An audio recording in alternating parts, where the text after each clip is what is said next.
Hi, Yael. How's it going? Pretty Oh, good, pretty good. that. Could you, since we got you in here, could you tell us a little bit about the video that you're showing with us this evening?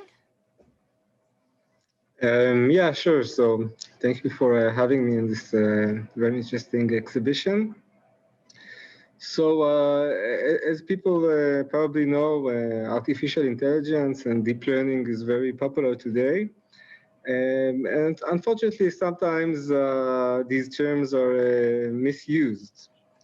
And it turns out that there are several different organizations or efforts trying to supposedly apply this kind of technology for things that it cannot really do. For example, to look at a person's face and tell just by the shape of his or her face if this person will be a criminal.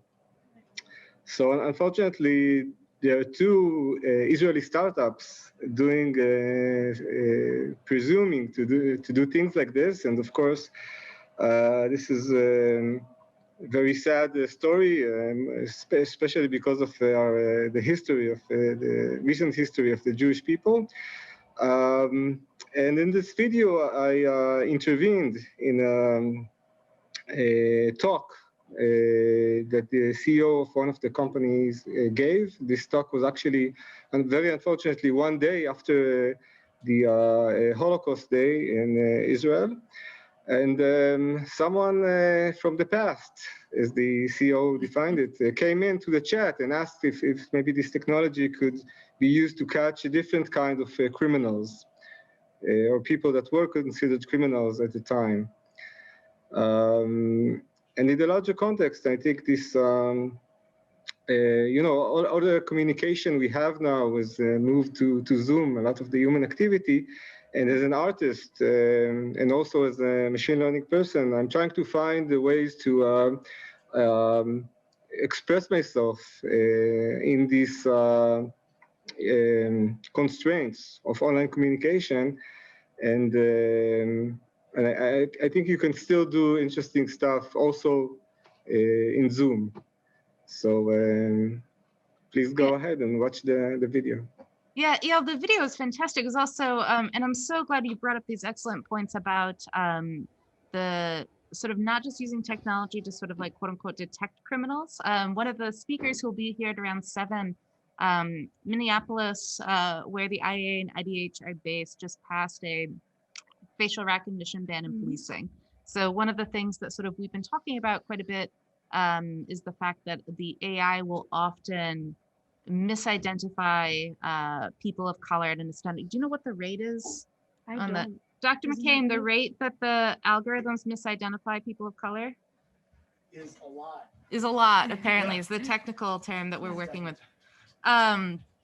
So that's something that we've sort of been interested in talking about. And one of the things that we really liked about your video is not just that you're sort of using the platform of technology to actually intervene on the behalf of people, and sort of like through the absurdity of the video of sort of having this like person from the past, it really sort of raises awareness, and it sort of, it makes you really confront that work directly and engage with it that way. And I really appreciated that sort of confrontational aspect of it. And also the fact that you're using technology and sort of like a deep fake to intervene in that behalf. I just thought that it was really fantastic work that we were incredibly excited to see. And so this is the CEO of the company. They were trying to use that sort of in Israel. Is that correct?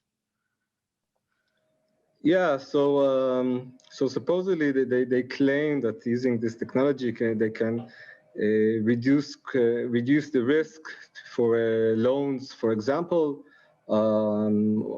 Other companies maybe have similar offerings for I don't know, security for police or for airports,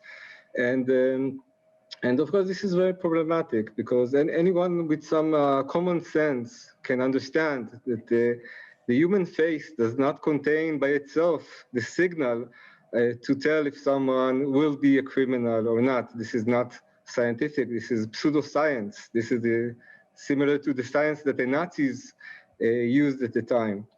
So it's really a matter of common sense, and I think it's our responsibility not only to criticize it from a moral point of view, but also from a scientific point of view. Yeah. And it feels like history repeats itself, but this time with robots, right? So that's something that we see going on. So I really appreciate the work that you're doing. I think that's phenomenal, and I'm so excited that we're able to share that video tonight with our community.